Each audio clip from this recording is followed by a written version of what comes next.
Oh, howdy all, grab yourself a drink. It is time for some Path of Exile 1 discussion. Today, we are going to be talking about the upcoming Legacy of Phrecia event. In particular, we're going to be talking about all of the data mined information about idols. All of this is now available. I've put a link down in the description below to this. Now keep in mind that this is only going to apply to the Legacy of Phrecia event. There will be new ways in the future potentially to access this through private leagues, but that's not absolutely finalized exactly how that'll work. And chances are the numbers will be changed a little bit when we get to that point. So there are going to be a number of different types of idols. The best of my knowledge of the 6 types of idols, there's 1x1, 2x2, 2x1, 1x2, 3x1, and 1x3. The ones that are reflections of each other, so for example, you've got the Camison idol, which is 2x1, and you've got the Noble idol, which is 1x2. These appear to have exactly the same mods as each other. So based on that, there are 4 different mod pools. Now, it's entirely possible I've missed 1 or 2 very narrow differences between them all, because I have had a brief look through these, but this is a live stream that I'm doing quickly after the news broke, so it's not guaranteed that I haven't missed anything. Now, a couple of things that are important to note. These have different mod pools to each other, but a lot of things are quite similar.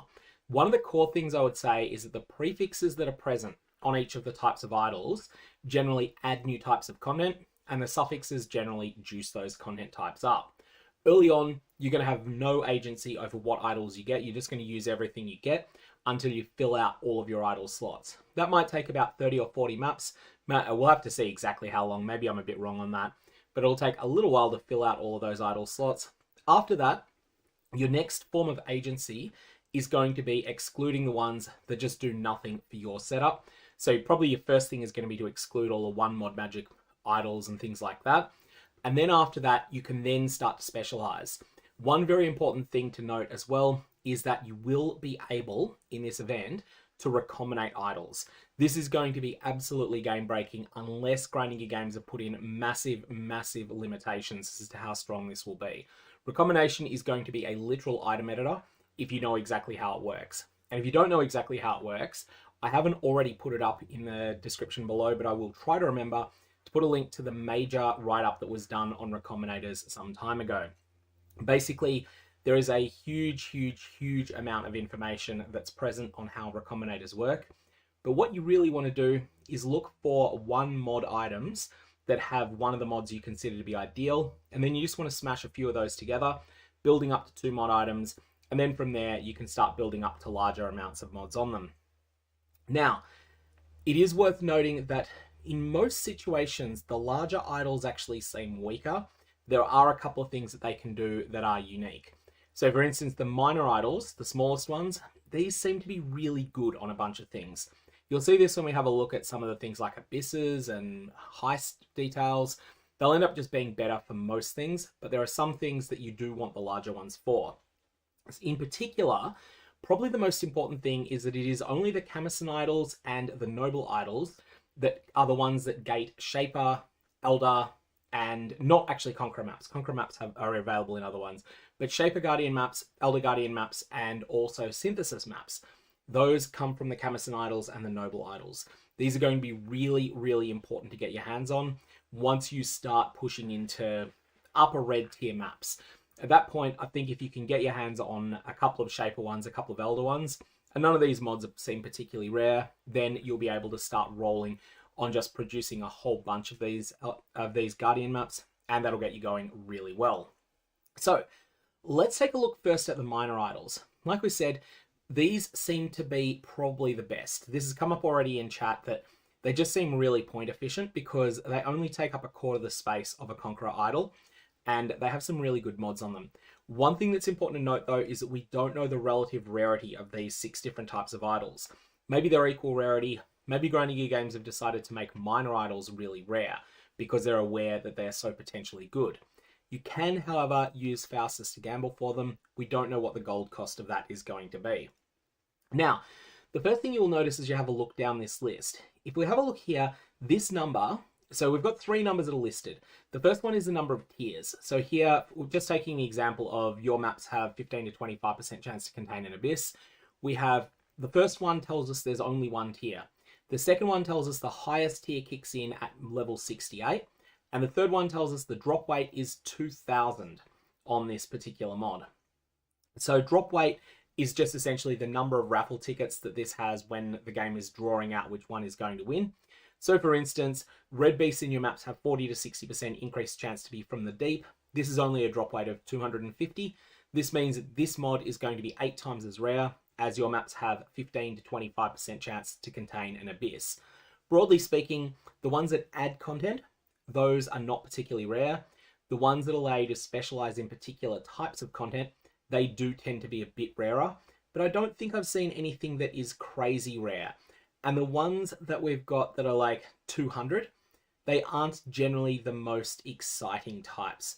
That's probably not true in all cases. Like Delirium Encounters have an additional chance to gain an reward type. That can be quite a good mod, but it's not like it's something that's absolutely essential. Mostly it's the ones that change the types of rewards you get, that give you some degree of agency, but there's 3 different versions of it. Those ones tend to be the ones that are rarer.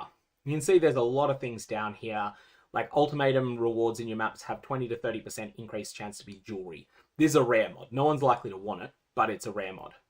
And so on and so forth as we have a look down this whole list. Lots and lots and lots of stuff there.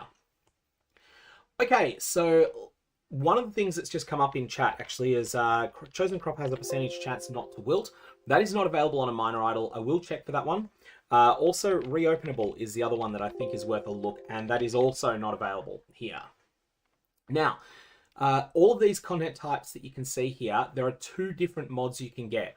There is a flat percentage chance to contain an abyss. So by default, this is 8% on most of these mechanics. It's not always 8%, but it's mostly 8%.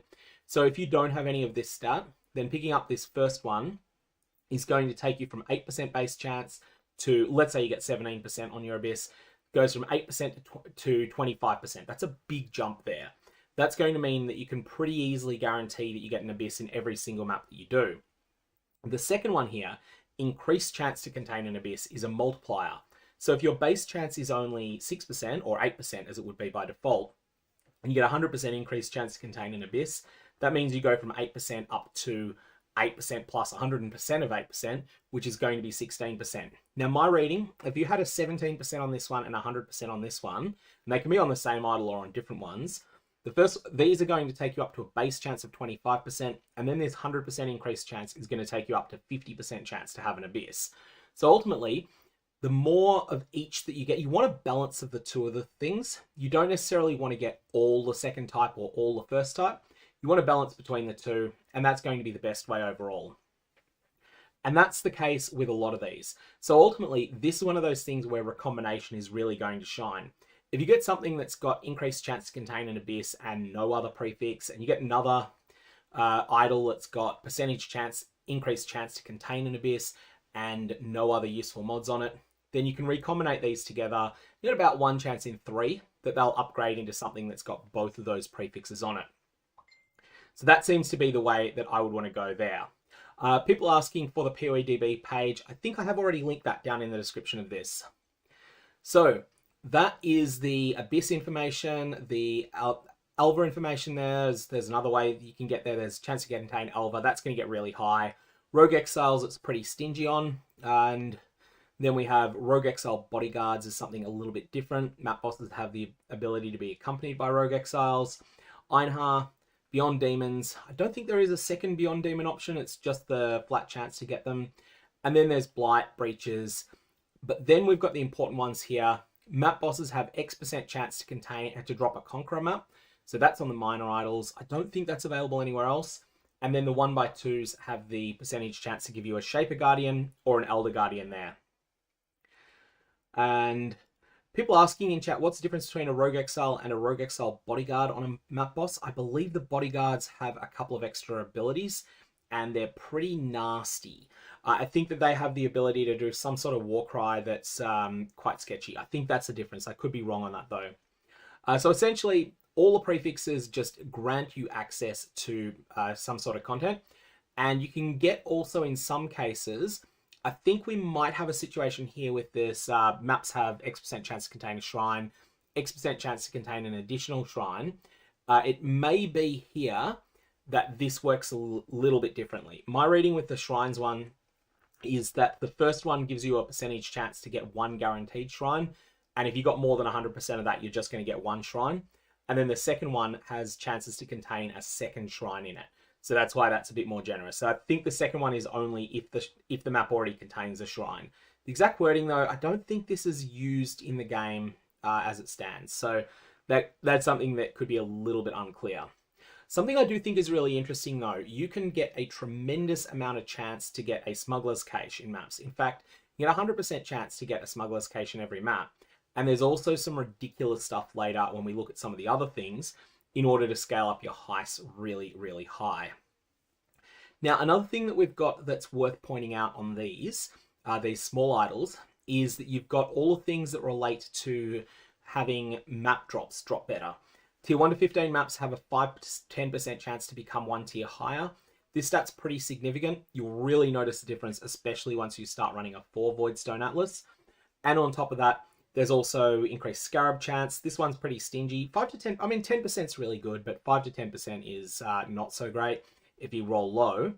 And then there's increased maps found in area, but probably the most interesting of the lot, your maps contain 3 to 5% more monster packs, and these can consist of difficult and rewarding monsters. If you haven't been paying attention in PathOfExile 1, this is something that you can only get one copy of this on the base tree, and it's 10%. It's one of the best, actually no, it is the single best node on the entire Atlas. What it does is it puts some of those packs that are exclusive to tier 17 maps, it puts them into your lower tier maps, and with this Cartographer's mod, you can scale this a lot. It's only 1 in 70 prefixes on minor idols, so that's not common, but it's not crazy rare. And I feel like this is the single best thing you can get as a prefix on your idols, especially if you get 5%. That's only going to be 1 in 210 small idols, which, yeah, okay, it's not common, but it's not crazy rare. And these things just drop so much. I feel like one of the top strategies is going to be getting as many of these onto your map as you can. Firstly, working out whether or not it's allowed to exceed 100%. And if it is allowed to exceed 100%, then, well, I think you can get 40 idols. So I think you can get as high as 200% more monster packs. And they're all these crazy tier 17 map monsters, but you don't need to be playing tier 17s to benefit from this. You can be playing in lower tier maps. I think this is probably one of the most overpowered things that's going to exist in this mechanic. We're going to have a look at exactly what's going on there. Now, that's the first thing in terms of the prefixes you've got. Suffixes wise, these will enhance content in various ways. So this one's interesting, just because you can get so much of it. Increased item rarity of items that are dropped by Abyssal Troves and Stygian Spires. This is probably going to bring you up to the point that every single drop that comes out of one of these is going to feel like a map boss drop. That's if you get a whole bunch of them. Now, when you kill a map boss, usually you're thinking, oh yeah, that's going to be like mostly rare items, 1 or 2 blues, and a couple of uniques. I feel like you're going to end up in a spot where if you're running 8 mob maps with this, you could end up with and when I say with this, I'm not saying you've only got one of this, I'm saying you've got quite a lot of them. I feel like you could end up with something that's pretty silly potentially. So that's a potential strategy there. Mostly that you'd be focusing on getting as many unique items as you can. The vast majority of them you're just going to walk away from, but there'll be a small number of common unique items that people want premium corruptions on. And there's also just that slim chance of getting a Headhunter, a Mage Blood, and what do you call it? Defiance of Destiny, all those sorts of other good things as well. So this is one to keep an eye out for. Could potentially be really good. Sylar is asking back on the question, on the thing earlier about your maps contain tier 17 map monsters. It seems that they are increased packs. Like it's just an extra bunch of packs. If you were going to get 50 packs and you've got 100% of that stat, then instead you get 50 normal packs and 50 tier 17 packs. That's my belief as to how it works. It's why that node at the north end of the tree is so good in PathOfExile 1 normally in the base game. It's absolutely crazy. People are asking, can we trade these things, the idols, on the in-game exchange? I don't think you can. I think you're going to have to trade them via the old school system because they're just treated as rare items. It'll just be the same as everything else. Okay, in terms of other things we've got here, there is a chance to create a copy of beasts captured in your maps. Something that's going to be important to test here. A lot of things that allow you to duplicate items in PathOfExile 1 do cap out at 1 duplication, but there is a precedent for things not duplicating only once, and that is the Necropolis League, the crafting system that existed in that. If you could stack, say, 300% duplication chance, then you would just get 4 copies of whatever you made. So, I don't know exactly how this one's going to work, but this could be quite good on a dedicated Einhaar strat. Remember, you are going to need to recombinate these together in order to create something that's really good. Additionally, you probably want chimerals, and don't trust me on which one they're from. I think they're from the caverns, but that's something you should just check. The POE wiki will have that information and will be certain about it, whereas if I go from memory, my memory is old man memory. It could easily be wrong. Now, we have all of the Beyond Demons things here. I think these are pretty much underwhelming, like being able to have agency over what type of Beyond Demons appears. It makes Beyond encounters a little bit safer if you're familiar with one of them, but really, Beyond is something where you're only in it for the currency items. Now, we have all the Blight section. It's interesting that it looks like you can get 100% reduced cost of building and upgrading towers. And in fact, it's not even that you can get it. This is going to be pretty easy to get. You don't need a very large number of these idols in order to do that. So that's something to keep in mind. This is only going to make Blights easier. It's not going to make them more rewarding, but sometimes that can be a good thing. If you're looking for something to get started in PathOfExile 1, then Blight might be a thing that you might want to consider trying at endgame, and just taking advantage of the fact that you can generally beat Blights just as a pure tower defense game, or you can also spec a bit harder into them. So lots of different options there. Good little question that's come up from Heptazen in chat about scarabs. There are things that modify scarab drops on the idols, but they're pretty stingy compared to the base game. So I feel like the way that's going to play out in practice, there will be a small number of people who are running very efficient scarab farming strategies, and they'll be doing tier 17 maps. They'll be rolling them for more scarabs on the tier 17 maps from the explicit mods. Then they will have an idol setup that is optimized around that. There'll be a small number of people doing that. They'll be making absolute bank off it, but the amount of scarabs that drop is pretty substantial in the normal game anyway. And you can get scarabs biased towards rarer things, but I do not know whether that is a binary stat or not. There is something on the normal passive tree that reads, your scarabs are more likely to be rarer types. This is not a very strong, it's not an overwhelmingly strong node, but it is a reasonably strong node. Some of the estimates are that it doubles your chances of getting mythic rarity scarabs, and that increased chance comes at the expense of common rarity scarabs getting slightly rarer. It's a pretty small effect, but it does seem to make a bit of a difference overall. Now, going back through everything else that we've got here, so that's Blight. There's also more chances to contain blighted maps. That's now, I don't think that this is going to be multiplicative with more copies of itself. I'm pretty sure that grinding your games are not going to allow you to get 25% more chance on how many different idols can you get? 40 idols. 5 on 4 to the power of 40 is going to be very large. 5 on 4 is just less than the cube root of 3, so that's going to be about 2 to the power of 13. That's going to be 8,000 times more blighted maps. I do not think grinding your games are going to allow that. That would be... Well, I mean, I guess it would just mean that you get a blighted map. Its baseline, it's 15% blighted map, 85% oil. If you had 8,000 times more blighted maps, that would basically mean 99.99% chance to get a blighted map and 0.01% to get an oil. Maybe they're okay with that, but I don't think so. I think this is probably intended to be increasing. We shall see exactly where that's going.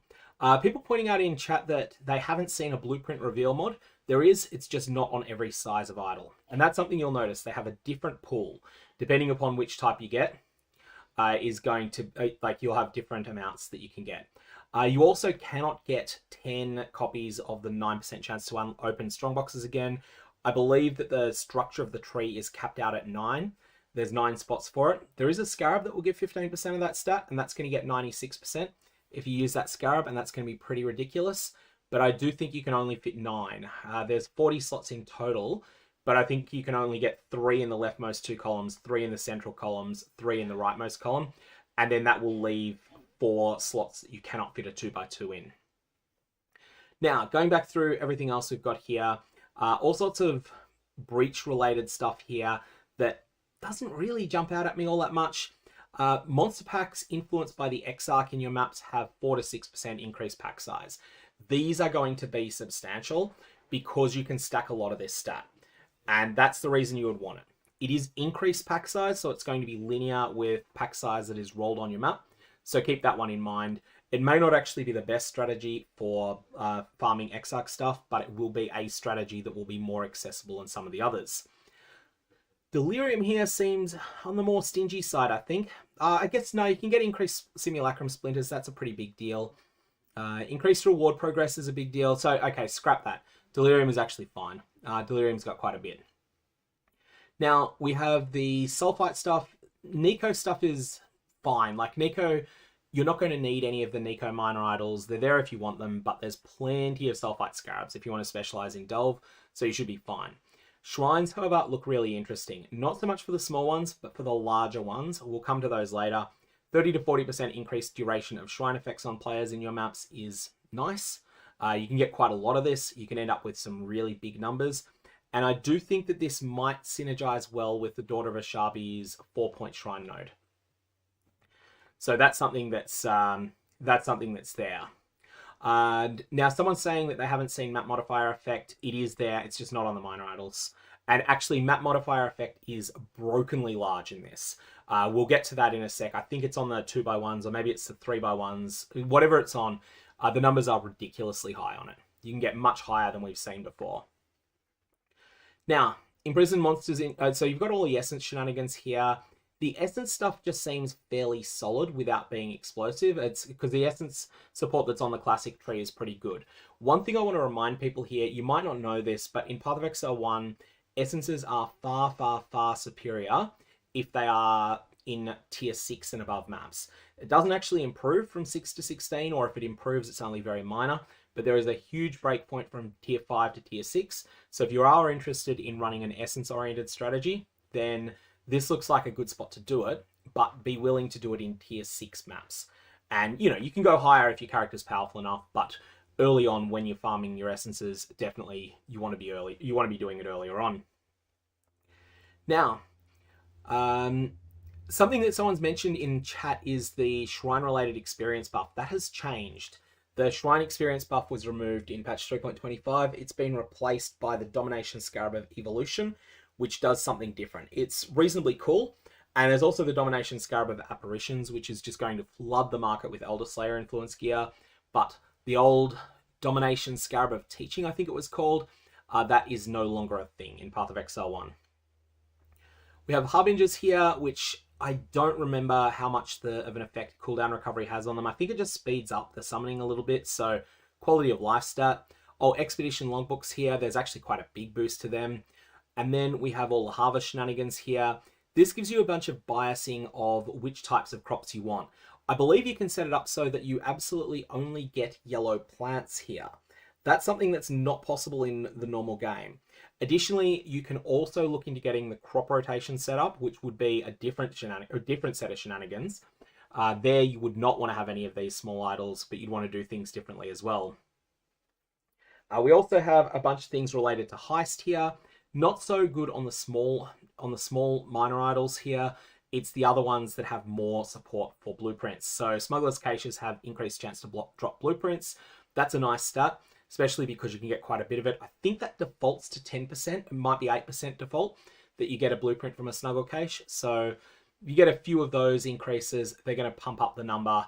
You've got to get those get those Smuggler's Caches onto your maps though. That's the key thing there. Now, we also have contracts that allow you to bias contracts towards certain things. This is useful. Like, there's only one of these that's good. It is the one that is for deception. So agility, deception, engineering. This is the only one of these you want. The other two are actively detrimental if you're playing with heist at all. The reason for that, agility contracts are just far better to run. They're faster. Deception contracts are faster to run. And also the loot that's contained in them. Sometimes it doesn't matter, sometimes it does. Generally speaking, counter thaumaturgy actually can be quite good early in a league. Lockpicking can be good early in a league, but it's agility, engineering, and deception are all among the better ones as well. So you end up with this trio is just fantastic. So you probably do want this if you're going for any sort of heist shenanigans, but the exact numbers of how much of this you want compared to other things is going to be up in the air. Now, Syndicate side of things, Immortal Syndicate members executed in your maps have 40 to 60% chance to gain an additional rank. You want 100% of this stat. This stat is really good. You only need 2 idols to do it. And on top of that, accompanied by their leader is phenomenal as well. This is a really strong effect. The reason that it's strong is that it's hard to manipulate the leaders normally.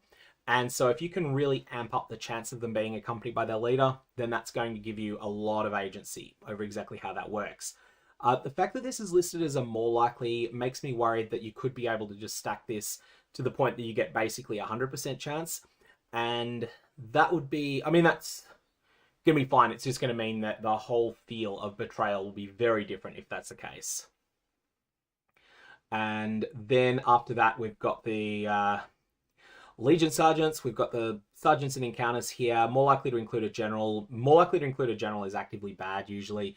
Generals don't drop very much loot and they're just rippy. Additional chance to contain rewards though on the Legion Sergeants is quite good. And also this, when you open a chest, everything around it is released, is something that speeds up the clearing of Legions as well. Nothing fantastic here, but it's solid. If you got a bunch of this, Legion Sergeants have additional chance to have rewards. It will add up. Ultimatum is a little bit less impressive in general. There's just nothing really much here in the way of those mods. And then we have the ritual side of things. So rerolling favors has a reduced tribute cost. This is substantial. If you can get this to 100%, it's crazy good. Favors deferred appear faster is nice, but not anything here nor there. And then there's things that increase your chances of getting tribute. Unique monsters in your maps have increased chance to drop scarabs. This is only a multiplier on them, so it's not like this guarantees you a scarab or even gives you a 10% chance of getting a scarab. I don't think it's very good. Strongbox stuff I think is interesting. One of the things that's changed with the strongboxes in this system compared to the normal Atlas is that there's a decoupling between strongboxes are always rare and strongboxes are always corrupted. In SSF, this isn't the case, but in trade, it's pretty much always detrimental to have strongboxes always be corrupted. But at the same time, you do want them always to be rare. And so there's this win and loss that you get there. It can be quite frustrating. And they've decoupled those, but that doesn't matter for the small boxes. For the smaller idols. You can get double progress towards the Eater of Worlds or the Searing Exarch. This is a very mediocre mod. And you can duplicate Eldritch Ichors. This is actually much more substantial. This is one that you would want if you're running some sort of Eater of Worlds oriented strategy. And then after that we have chance for your items found in your corrupted maps to be corrupted is generally bad, but does have some use cases. This is going to come down to how valuable fusing orbs are actually. And the same thing for the strongbox thing we were talking about before. If you get a whole bunch of this stat, then every set of armor that you've got is 1 in 144. If you could get this to 100% to drop as a 6-link, those 6 links will be worthless except to vendor. Maybe you get really lucky and get mods that are better than a 5-link that's clean. But they will vendor for a stack of 20 fusings, so it's something to keep in mind. And then there's a whole bunch of things related to just obscure things like Vaal side areas. Chance to be alluring is actually quite substantial. You've then got to get Vaal side areas onto your maps. And I'll have a look again to see what the odds are on there. Scouting reports dropping as otherworldly, delirious, blighted is all mediocre, but comprehensive is really good. This doesn't increase the chance of scouting reports to drop though, so they're actually quite rare until they're amplified up a bit. The Atlas passive tree lets you increase them. I think they default to 15 times rarer than maps. And so based on that, like if you had only 8% here, you're looking at 180 times, like every 180 maps that drop, you're going to get 1 comprehensive scouting report. That's okay, but it's nothing great. So these mods are just neither here nor there. That said, if you do need Doriani's Machinarium for the challenge, there will be plenty of them in the league because of this effect. Comprehensive scouting reports there. So that is going to be the information about the minor idols. Then we go back to the idols page on POEDB, which is poedb.tw/US/idols. That will then bring up the list of all the other types of idols. We can now have a look at the 2x1s. And I believe the Kamisan and Noble Idols, that these are actually mirrors of each other. So let's bring up the Kamisan idol, close the minor idols, and here we've got all of the different things that can roll on them. So again, we've got chances to contain content. The numbers on these are higher than they are on the 1x1s, but I do think you're going to get to the point pretty quickly that you cap out your chances to get particular types of content that you want. So what that means is that prefixes that do something else become really, really interesting instead. So things that will then allow you to get some sort of additional bonus that's otherwise unavailable.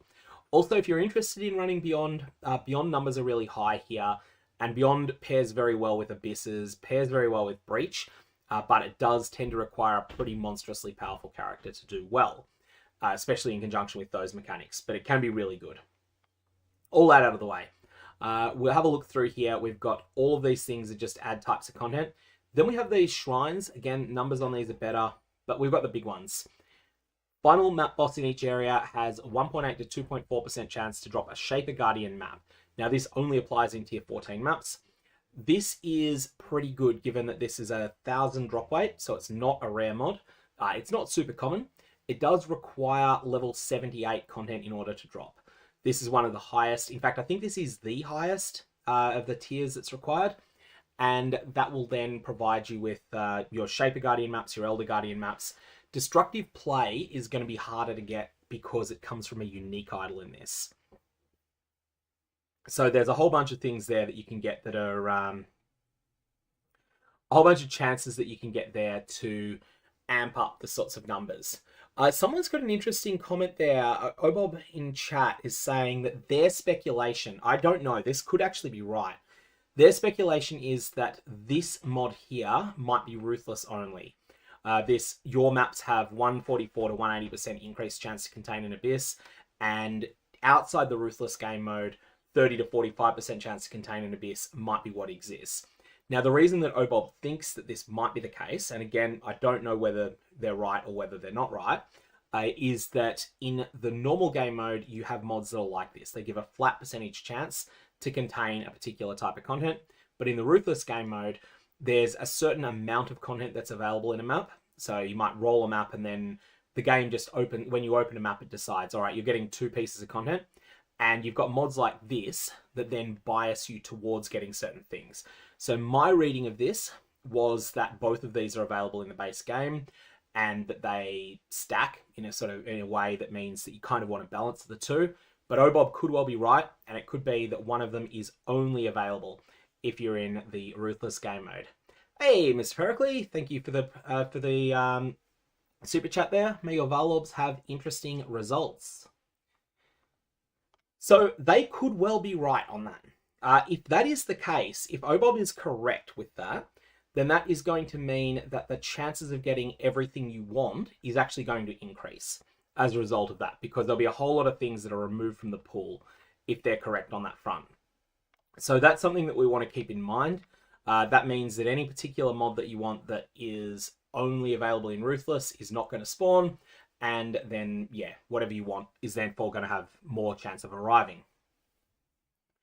All the details of that we don't know. Questions come up in chat. Can we Val these idols? The answer is no, because they're unmodifiable.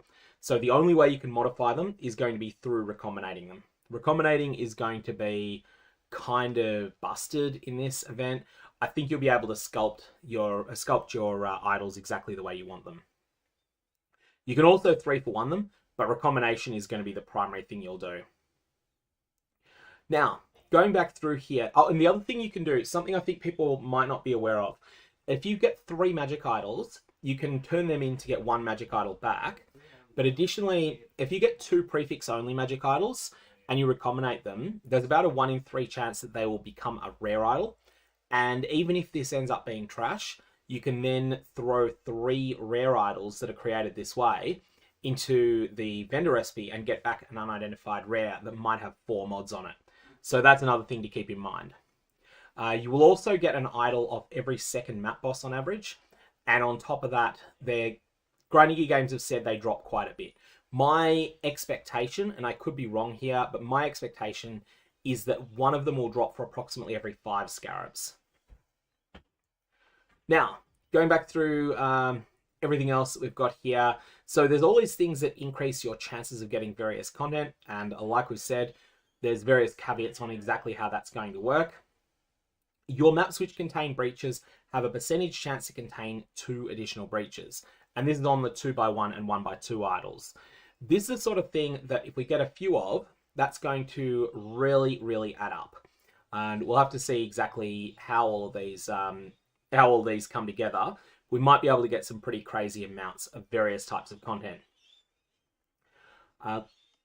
One of the things I think we really want to see is getting idols that we create through recombination that have one prefix and a second prefix that synergize. So if it does turn out that OBOB is correct and you can't get Smuggler's Cache and percentage increased chance to contain a Smuggler's Cache, if they can't be together, then you could get Smuggler's Cache flat percentage chance and 20 to 25% increased blueprints found in your maps, or something along those lines will end up being synergistic. Again, those will be created through recombination. Now you'll also notice synthesis map bosses, synthesis maps from bosses. These are also available on these 1x2 and 2x1 idols. And so you're definitely going to want to be able to get those for one of the, oh no, it's only an Atlas point for the Forgotten, except you need it for Cortex. Cortex is going to be one of the relic unlocks. And so I think there'll be a lot of currency to be made if you're someone who can get a whole bunch of these synthesized relics together, farm up synthesis maps, and then go and run them and farm up the Cortex maps, and then just turn around and sell those for people who are looking to get their favorite map slot, and also for people who are looking to do the feared. That's going to be a strategy that you could use if you're playing a bossing character, one that can beat Maven's Invitation, the Forgotten, pretty well. Otherwise, there's nothing particularly exciting here. Here's some Vaal side area support, which then goes with those small Vaal side area things that we have. And additionally, we have something that provides map chance, but it's a different type. 5 to 8% chance for one monster in each of your maps to drop an additional connected map. So the 1x1s had map tier upgrades. The 1x1s had something else. And this here has 5 to 8. The 1x1s also had the chance for tier 17 map packs. And then this is going to provide a chance for additional connected maps. Now, people are asking what's the deal with the Legion chances. Legion chances are going to be, I think they're going to cap out at 100%. That's my feeling. I could be wrong on that. I don't think they're going to allow you to get like 825% chance to get a Legion for that to actually mean you get 8 additional Legions guaranteed, which you'll see exactly there. And FS Forward Sounds commenting, want to see what happens when you get 100% faster opening of breaches. Just so you know, what that will mean is that instead of a breach taking 30 seconds to open and close, essentially for every 1 second of real world time that elapses, 2 seconds of that breach timer is going to elapse. So it's going to be 15 seconds that breach will take to open and close. If you had 150% increased speed, then that would mean that every 1 second real time would be 2.5 seconds. So it would be 12 seconds for your breach to open and close completely. Now, going down all of people are asking a bit about the idols that provide the Keystones. Part of the problem here is we actually don't know the details of those yet. Those can't be data mined fully. So we have a look here, you can see there's a whole bunch of these that are listed. Extreme Archaeology. We think we know what this does, but Grinding Gear Games haven't teased it, and so it's not actually data mineable. That's something they do with unique items. Unique items, you cannot see what they're going to be until they're found in game. So they just put them as encrypted with just the name. In fact, you can't even see what type of idol they'll be. GGG have mentioned they're going to be 1x1, but I'm not 100% certain on that. Now, I do think that some mods will probably not be available as well. Some things that exist on the core, that exist in the core game may not be available here. Abysses feel like they could get out of control with this mechanic. So there's a bunch of things that are available as Abyss suffixes, but I think something that's worth keeping in mind is that there's this increased experience mod. That's actually really substantial, and you can also get a bunch of other things that give percentage chance to give more monsters. Like, essentially, you can just get this in conjunction with another real mod, and you can keep getting that multiple times on there. I think like Abysses could jump the shark in this event and probably the fastest level 100 in Trade League is going to come from an Abyss stacking strategy. So keep that one in mind. We have some Rogue Exile stuff here that doesn't seem all that great at the moment. The rarity of items dropped is just too small to matter, and 15 to 20% chance to drop an additional currency item is just going to mostly be transmutes. Transmutes, you get the odd alteration, but rarer currencies are going to be quite rare from that, so I don't think it's fantastic. Additional beasts, there is some good beast stuff, but it's not so great here. Merging radius on Beyond is a really good stat, and there's also the quantity of tainted currency here. So maybe these are the shapes of idols to use if you want to go with Beyond. Blight, we have additional rewards, we have additional reward chests when defeated, and we have additional chance to contain an oil. Blighter map spawn faster. Blight monsters in your map spawn faster. A bunch of good stuff, but nothing that really jumps out as electrifyingly strong there. Just a bunch of things that are fairly solid. Breach, we have your chances to drop double splinters. You could note that double is not something like having 150% of this stat is just 100%. You're not going to start getting triple. And then we have quantity of breach splinters. Again, it's one of those things where you can get two things that do similar stats that can be quite good.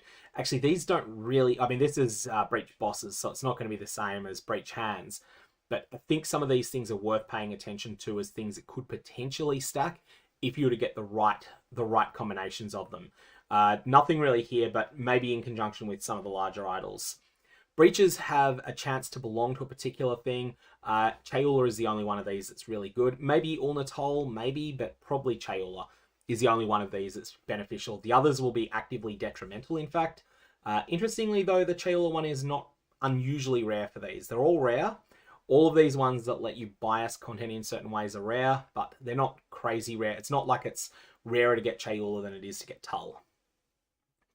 Now, going down here, we've got increased chance to drop a breach unique item. Sounds fantastic until you realize this is like going from 0.001 to 0.0002.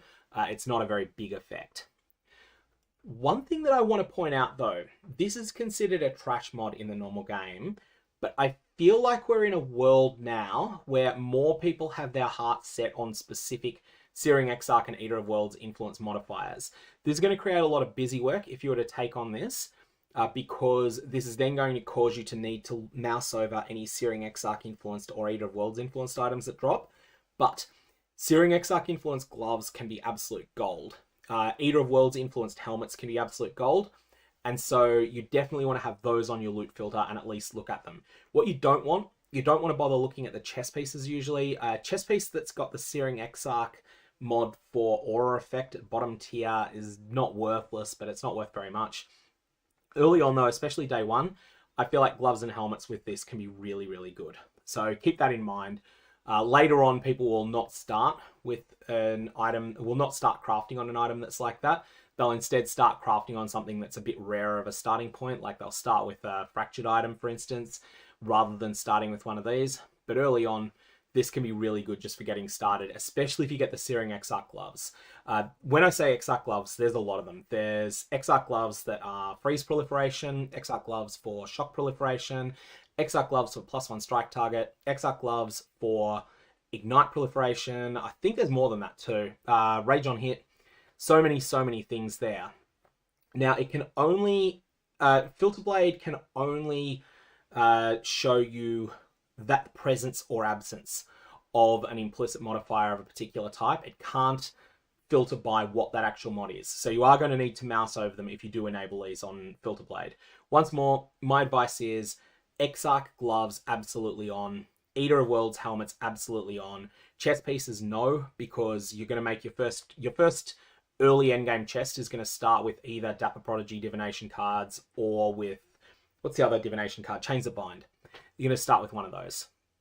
Or it'll be a unique item.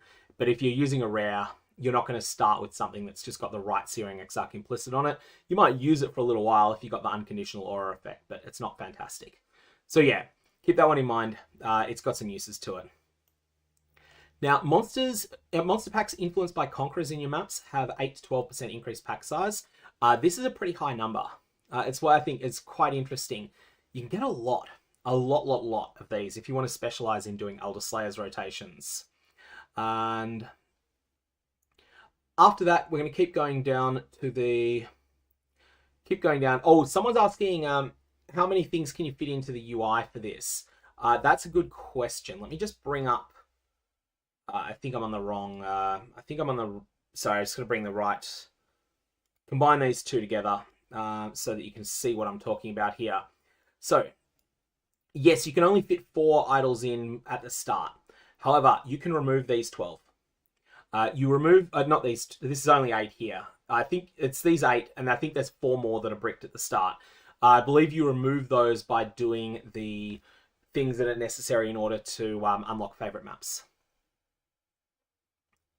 So that's the thing there. And so you can end up with a total of 40 squares, but that 40 squares, I believe, or at least I believe this to be the case. This is based on the image they've given here. 40 squares, but you can only get 9 total 2x2s in there. And they've balanced very carefully around that. They are aware of the strongbox opening shenanigans. That said, you can go pretty far with that. Going back to these Camison idols, there's the Delirium stuff here, which is nothing really jumps out as fantastic here. Unique cluster jewels from Delirium bosses is like, there might be demand for a couple of these. There's Lone Messenger, and there's always people that want Secrets of Suffering. So there's a few things people might want there. I think it's called the Interrogation for Secret of Suffering, isn't it? But yeah, those are good, but whether they're worth setting up an entire idol system for, I'm not sure of. That'll be something you could investigate doing. Increased effect of shrine buffs on players, though, this is massive. This is absolutely ridiculously good. So this is something that you can definitely consider. Now we have increased things related to Expedition here. You got various things that give you chances to get vendor refresh currencies, numbers of explosives, quantity of artifacts. In this league, it might be the case that you can't get Extreme Archaeology easily. That's the Expedition Giga Nuke Keystone. You may not be able to get that easily, and that might mean that people are forced to not use it and do something else instead. And increased explosives is good in that case. Now, going back down here, there's the other thing that's crazy is indeed Harvest. Someone's just mentioned it in chat. Harvest had so much on the small ones with the ability to set it so that you only get yellow crops if you want, or potentially maybe the market will adjust to that and you want something else other than that. So you can also scale up your chances of getting tier 3 and tier 4 plants. I actually think here the tier 3 chance is the superior one of these mods because tier 4s are very, very rare. That said, there'll be something to just explore.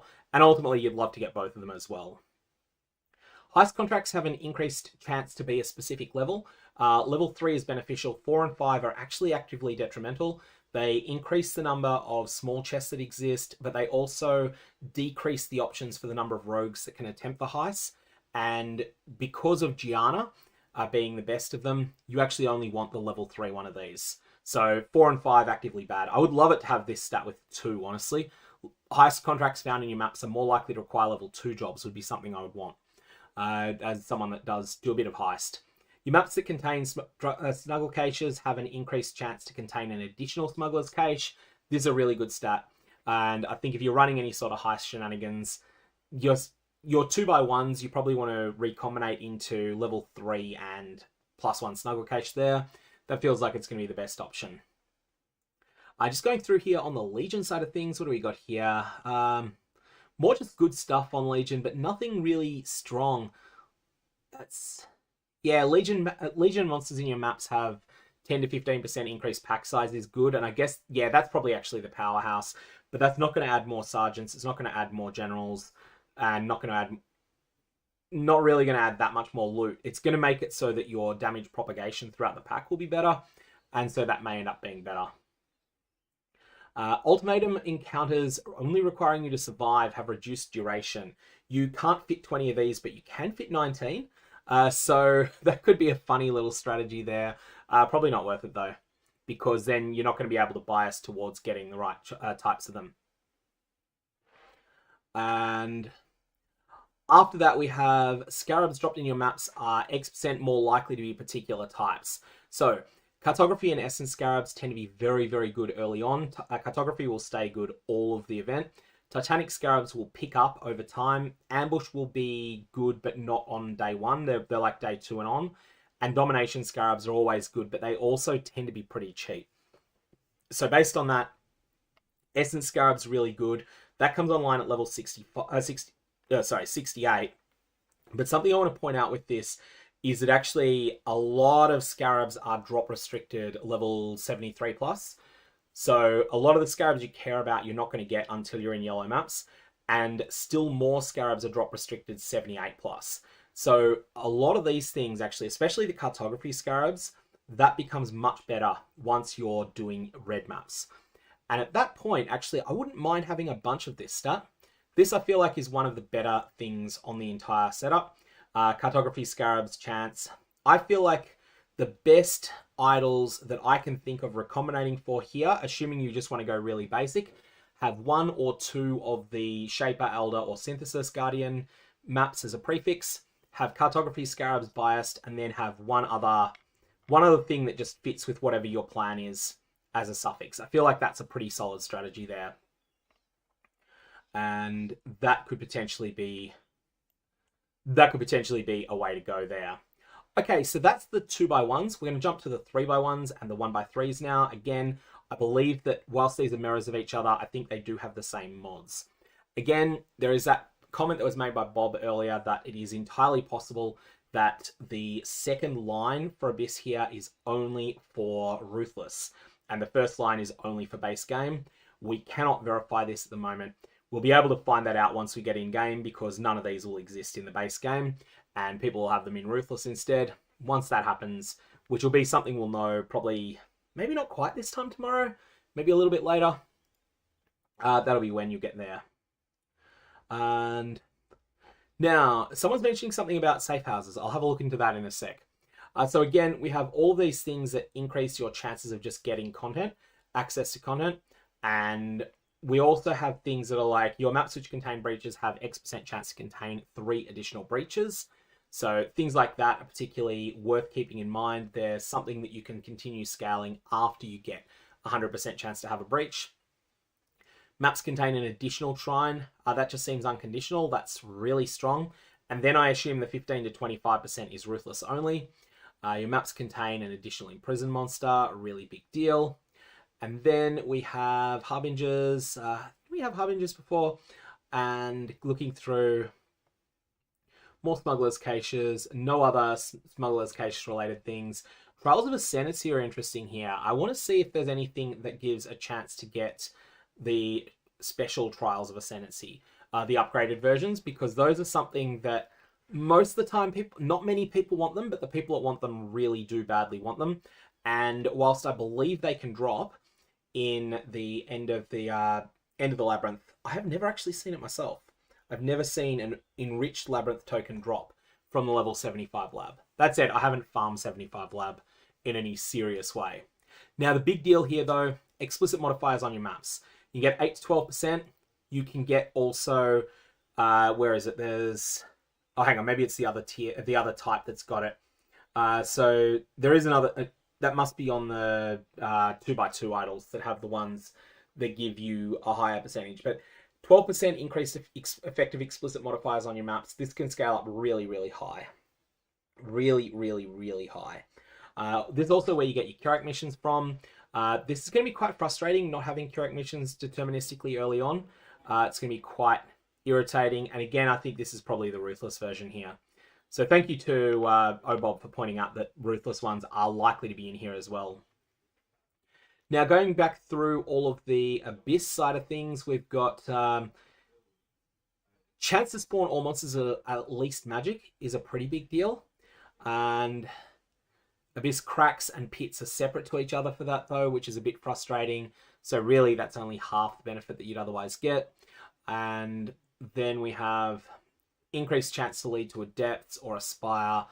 I don't feel like these are fantastic for Abyss the way that 1x2s were. However, this is where we've got one of the most important things that you can get for incursion. Killing non-resident architects in your maps has a 50% chance maximum to add an additional upgrade tier to the surviving architect's room. If you want to focus on incursion, you need 3 of these, or if you're really lucky and you can get 2 50% ones, then you want 2 50% ones. I think that one's going to be really, really strong there. Additional yellow beasts in every map that has Einar is fantastic. Yellow beasts are often one of the real limiting reagents when it comes to beast crafting. This is going to mean that you can stack a lot of this stat and get a whole bunch of extra yellow beasts that you can then use a bunch of the more marginal beast crafts that people don't usually do that much with, because they just end up saying, okay, I don't want to waste the yellow beast to do this. I'm quite happy to use the red beast. But this one's going to be one that people will want to stack a lot. Red beasts have a chance to gain a modifier that provides a chance not to be consumed when sacrificed. I think this is 10% or is it 20%? I haven't done anything much with beasts in a while. So someone in chat might know the details there. And then we're going to go down all the rest of this here. We've got the Beyond Demons granting XP. Increased chance to spawn a boss is bad. You want the chance to block Beyond Demons. That's something that can be quite frustrating. Now here we have something that, depending upon the way it's actually coded, could be broken. More basic currency items found from Beyond Demons in your maps that are followers of Badat. Now, this is a 1x3, and as I see it, the most you can possibly get is going to be 12 of these 1x3s. That'd be if they're all vertical. If you had 12 of these and they were all 25% more basic currency items found from Beyond Demons, if that stacks multiplicatively, as the wording actually indicates it does, then that's going to be approximately 15 times more basic currency that you find from Beyond Demons that are followers of Badat. Now, you wouldn't quite go that far, because you would also want to have some 1x2s in there. The 1x2s would then provide you with the more chance to bias towards Badat. But I think there's something potentially a little bit scary about what could happen there. That number might get a bit out of control. The blocks in the middle are not removable, you're saying, Siddharth. The understanding that I had, unless they have changed this at one point. So you're saying that if that's the cap, then, well, if that's a cap, that makes things a bit more reasonable. The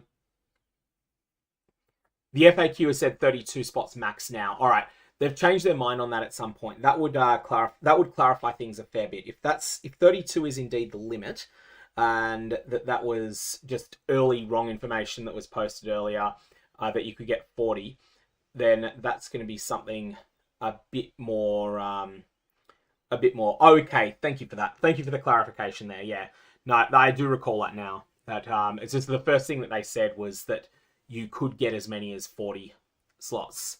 So 32 is max. That's worth noting. People are saying that the unlock conditions are on POEDB as well. I'm just gonna have a look at that. Isn't it just? I thought they'd said earlier, whether it's still the case or not, they had said earlier that you unlock them by doing the 12 favorite map conditions. But we'll see if there's anything further on that. Okay, it is not the same. It's, what have we here? Complete a tier 16 map, an Elder Guardian, a Shaper Guardian, 100 Atlas, 115 Atlas.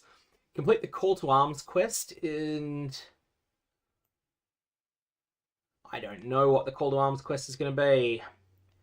It doesn't seem to include the Feared here. Does not seem to include the Feared in this slot. We'll just confirm that later when we get the details.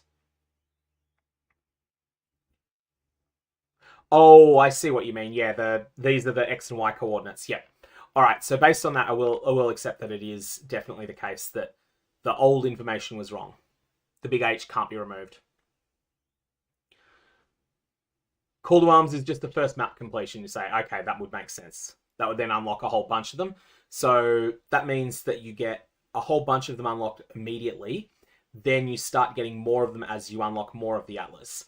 And that also prevents a situation where you can where you can just not do the entire atlas and just focus on the things like an Elder Guardian, a Shaper Guardian, and so on, and then wind up running a Shadow Shaping Atlas later on with no consequence.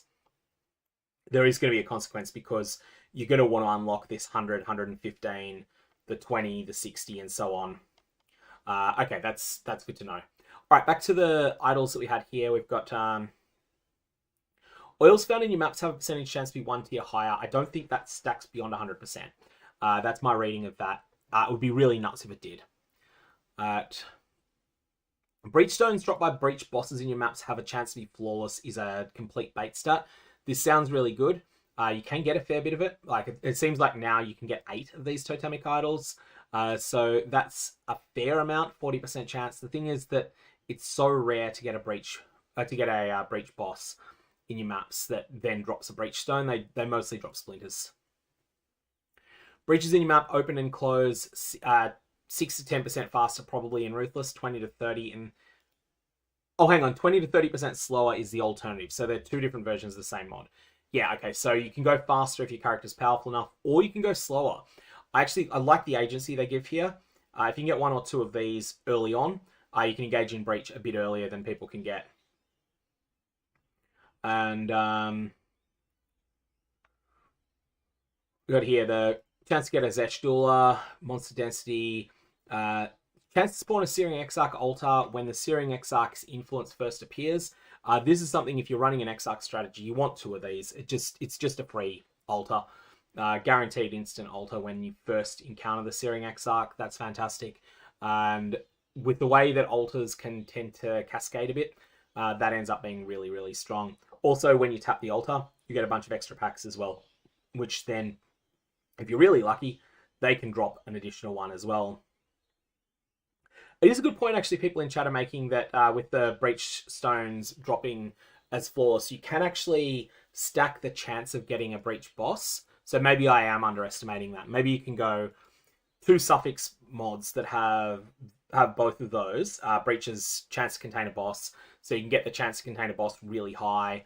And then if they do drop a breach stone, you've got a good chance for it to be flawless. You've then got to get the chance for the bosses to drop a breach stone at all low. And I say that is the part that has always disappointed me.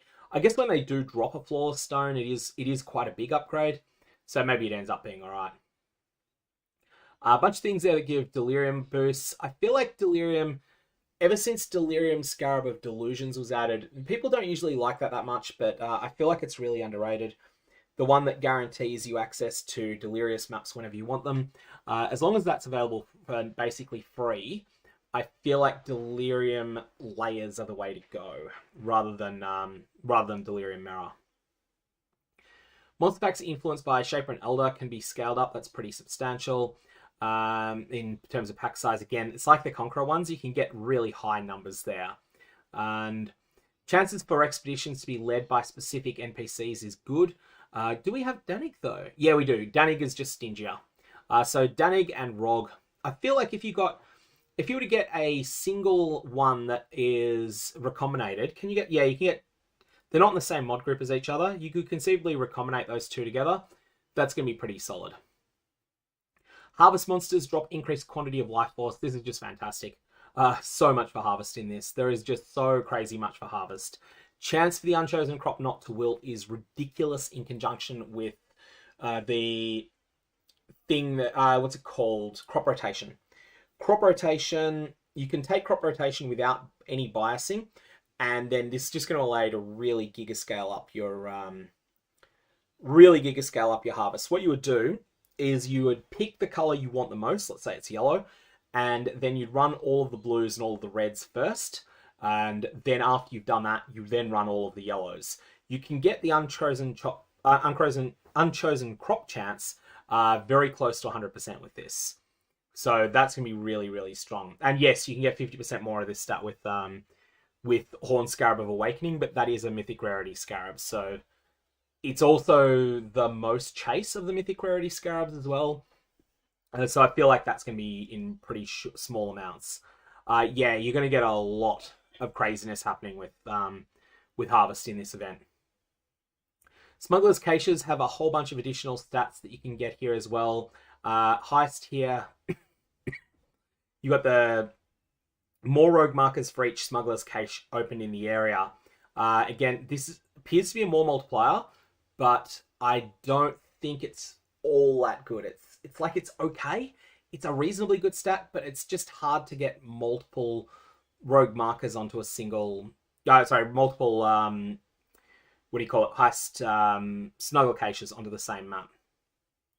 Legion is just the ones that bias you towards specific things. Marraketh is the best, but it's not so great. And then you've got chances for splinters to be duplicated. That one is actually quite good. Splinters containing Legion chests, and then they're separate. They're Legion monsters. Legion... Oh, no, that seems to be the Ruthless versions there, perhaps. Or maybe they've just decided to go, no, higher numbers, but worse stat. Maybe it's that. Legion monsters have a chance to give 1 or 2 additional rewards is quite reasonable, given that it's only the ones that already have rewards, so it's not going to apply to that many monsters, but this is a multiplier to the amount of rewards you're getting from Legion, and it's not a bad one.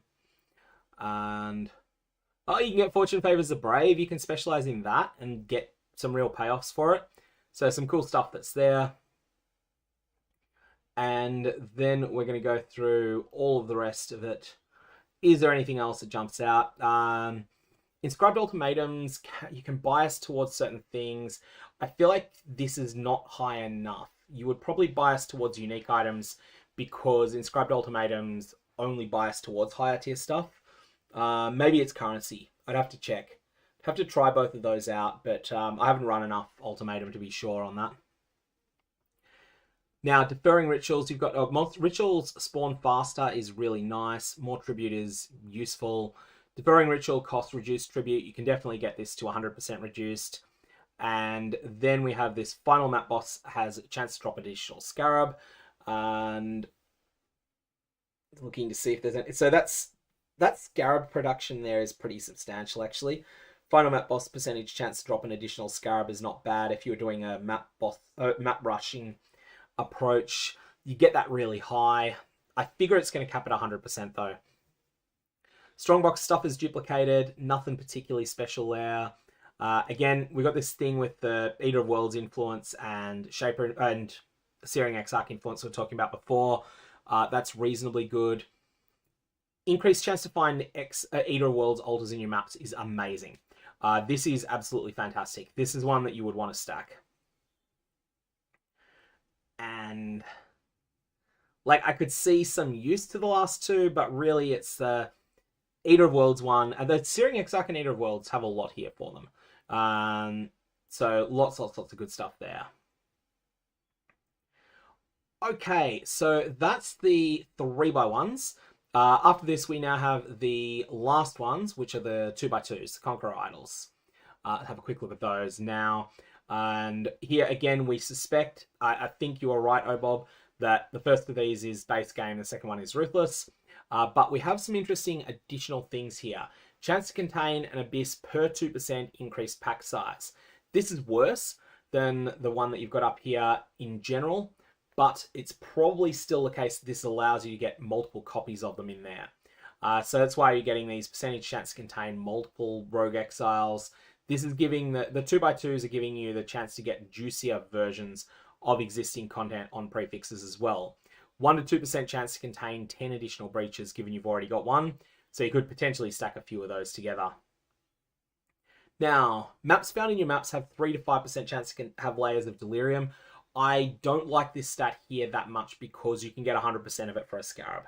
And that Scarab is cheap. At least in trade. If you're in solo self-found, maybe you consider... I guess you'd use this, but you're not particularly stoked about it. The Scarab, though, is just incredibly underrated. And then we have... What else? Chance to contain the Sacred Grove. You definitely want 100% of this if you're doing any sort of strategy involving it. And then Smuggler's Caches, you can get one of those. Going through here... Random map crafting options is mediocre. It just saves chaos, but there is the special map crafting options, and that might actually be the only way you can get enriched labyrinth trials. So if you're wanting to get your dedication to the goddess, offering tribute to the goddess and gift to the goddess, that's going to come primarily from that, I believe. And that's something to keep in mind that's really important, that this means that Grand Spectrum jewels are going to be rarer in this event than usual. Grand Spectrum jewels are going to be rarer than they normally are. Now, going through here, we've got maps contain additional strongboxes. And here we have the final good stuff. So you can simultaneously get 24% increased effective explicit modifiers as one prefix on a Conqueror idol at the same time as getting 20% effective explicit modifiers for a total of 44%.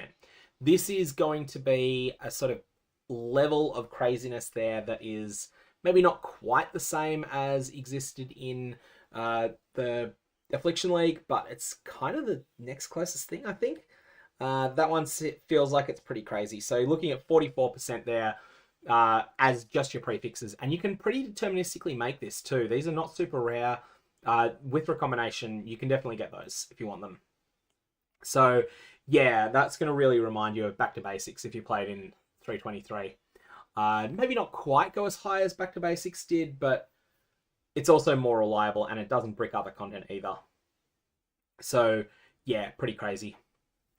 Now, we have this Abyss Jewels mod that can exist where maps have a percentage chance for them to be corrupted with 5 or 6 random modifiers. You can stack this up to 100% if you want, although that's going to be hard to do. And interestingly, the Ruthless version of that is really bad in comparison. But 15 to 25% chance to be corrupted with 5 or 6 mods is no joke. You get that, as I say, you get that to 100%. That's going to be pretty substantial. I feel like there's a lot going on with Abyss in this. This event has the Blind Prophet Ascendancy, which is screaming, please play me on an Abyss stacker. So there's people who want Abyss content, who want to run, not run Abyss content, but who want the rewards from Abyss content. And there's lots of rewards to run it as well. So something significant there. I think the reason we're seeing this ridiculousness is Ruthless again. I think this is a Ruthless node here, because those numbers are just a little bit lower than I might have otherwise expected there.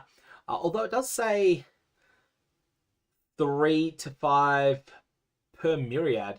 A myriad's per 1,000, isn't it? I would have thought this is... I think that might actually be a bug. I think even in Ruthless, that might be intended to be 0.3 and 0.5 per myriad. I think myriad's 1,000, unless a myriad is 10,000. It's not really a term that's used very often, but anyway. Abysses that in your maps that do not lead to an abyssal depths lead to 4 pits if able. These are substantial little bonuses to have if you're running anything abyss related. All these sorts of things are going to exist that are going to make a big difference to your ability to run this content if you're interested. And ultimately, I think these 2x2 idols are going to be pretty good. They do take up a lot of room. They have a high opportunity cost to use, but they do award quite a bit as well. And, you know, there's all these things like 12% increased monsters per prior pit in that abyss. That can be, like, for the final one, after you've done 3 pits, that's 36% increased monsters. That's a lot. Now, this is the other thing that you need for Incursion. Killing resident architects in your maps adds their upgrade tier to the surviving architect's room. So this is the really important part. And you can also get that at the same time as your maps with incursions always have 4 incursions. I feel like merging these two together is going to be one of the most basic recombination things you can do, but there'll be people who don't unlock recombination, and this will be a really good thing that they'll be looking to trade for. Of course, now that I've said that, there'll probably be a fair bit of supply for it as well. Beasts in your map are more likely to be less common varieties. This probably doesn't stack with itself, but it's probably also worth someone testing whether or not it stacks with itself or not. Yellow beasts in your maps have 12 to 18% chance to be replaced with red beasts. We already said in the 3x1s that yellow beasts do have their uses, so it's not 0 cost to do this, but it is probably still an upgrade to do this. The thing is that you definitely want to balance the amount of this you've got. You do not want to have 100% of this stat. This is not something where you want 100%, unless you're really good at just only killing the Crykick Chimeral and not killing anything else. That would be quite funny then. If you get a whole bunch of extra yellow beasts with the 1x3s, then try to stack as close to 100% of this stat as you can. If you were to get 6, I think you can get 6 of these now that we know the way that the thing works. Even if you can't get 6, you can get close to it, and you can then have a high chance there. Now, going down through everything else, we've got the Beyond Portals. Oh, slaying enemies in your maps has an increased chance to spawn a Beyond Portal. This is a big multiplier to Beyond as a mechanic. I just want to check if there's any other real Beyond support on these, because that's something that can be really explosive. Percentage chance to attract Beyond Demons. So if you were to get... That's the only thing there on the prefixes. So yeah, it's a multiplier to Beyond, and I feel like that's something that you want in conjunction with the thing that turns off Beyond bosses, and particularly in conjunction with Beyond Scarab of the Invasion. That's where that's going to be really good. This gain demonic power upon killing a Beyond boss is terrible, and then we're looking at Blight.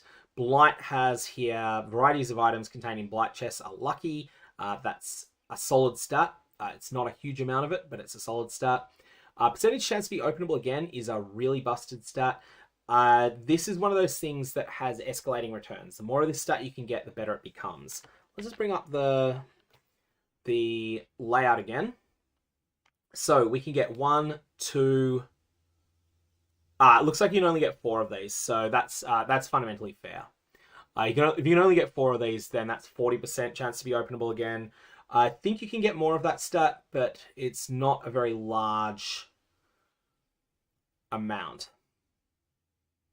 Including Blight Encounter grants all players Blight Reach. I'm not actually sure off the top of my head what that is. And then you can salvage your towers. This was something that was, allows you to get, it's just basically extra chests and loot afterwards. Breach bosses defeated in your maps have a chance to drop a Breach Stone. This one is going to come down a lot to the layouts that you can have.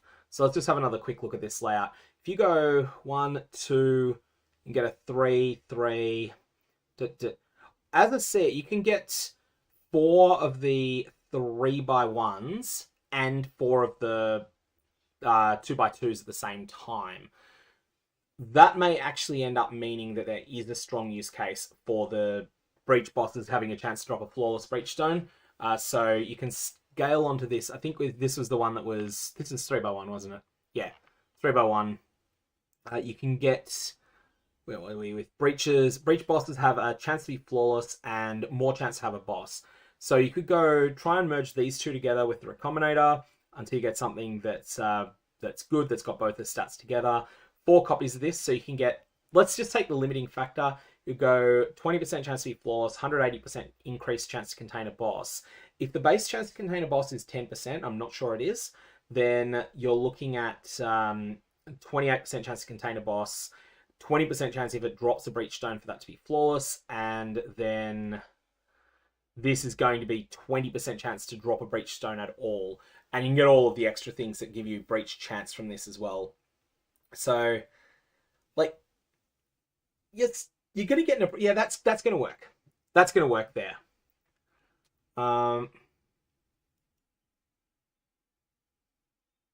Yeah, so thanks for the clarifications in chat there about the way that the UI blocks work. The UI blocks that you see here are permanent now.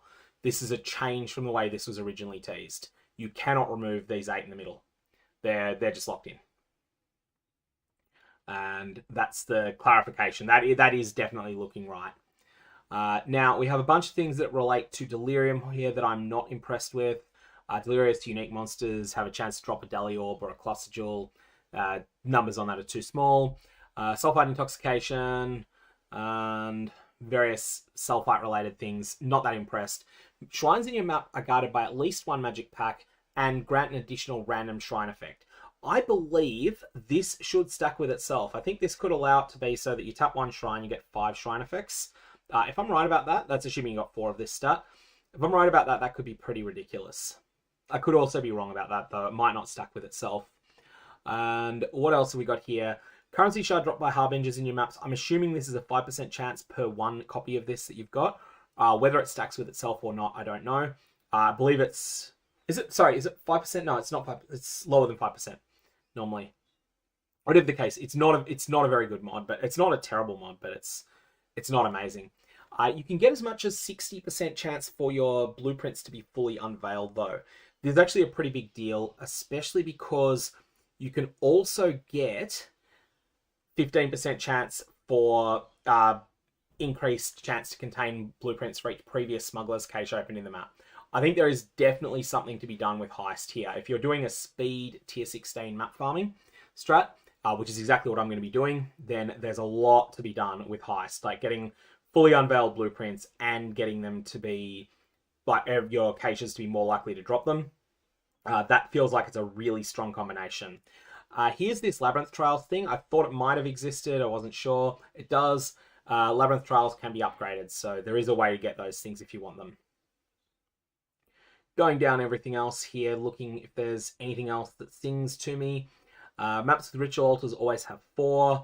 +1 reroll. Those two together is phenomenal. Absolutely phenomenal to get. But then you can also pick up for your second ones these two together. Not that impressed with Map Device has a chance not to consume Scarabs because you don't know whether it's going to apply or not until you commit the map.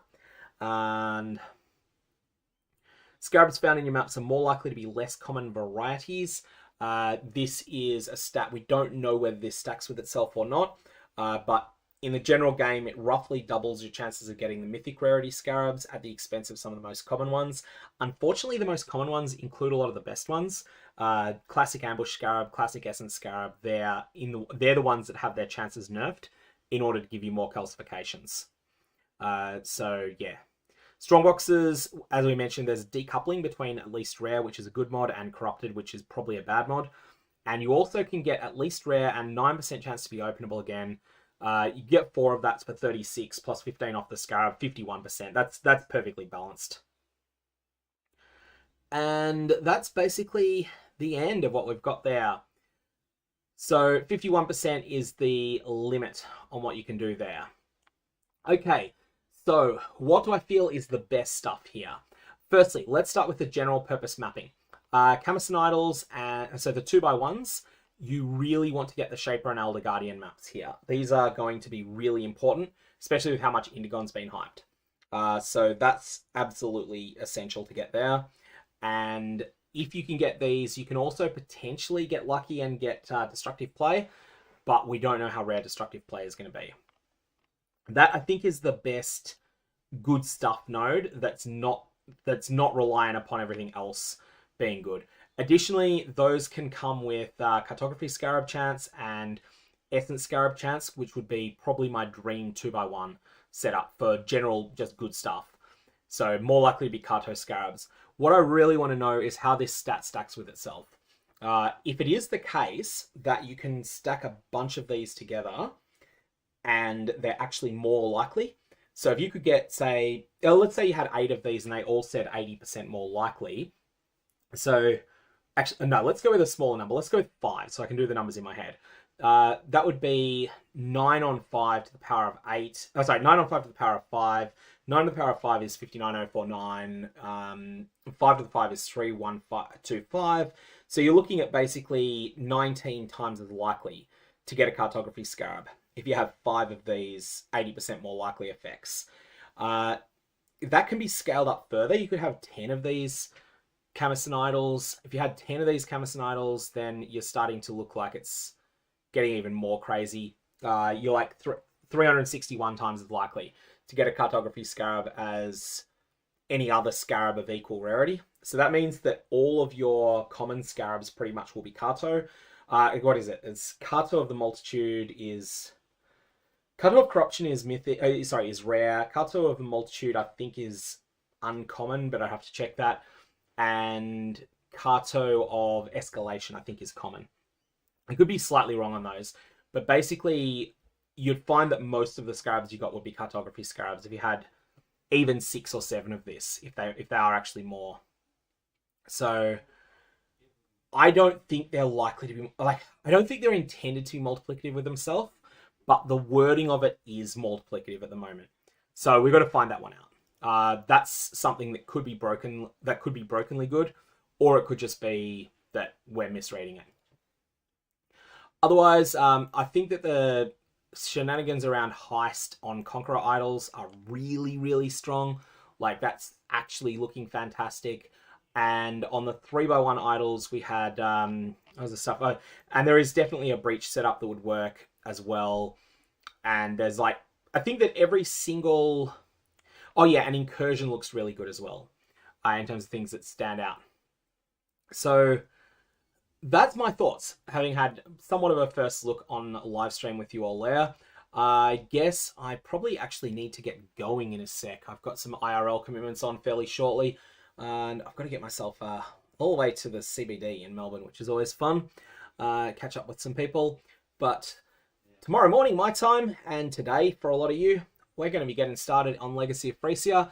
We will get to find out some of these, how strong they are.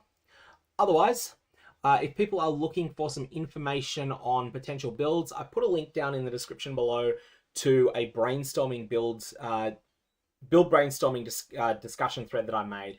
It was going to become a video. I don't know that I'm going to get that video done in time. Maybe I'll do it after I get home tonight. And then after that, there's you can have a look at all of this information over on POEDB if you want. And there's a link to that down below. Otherwise, I think I might just leave it there. May your Varlorbs all have very interesting results, and I will see you around.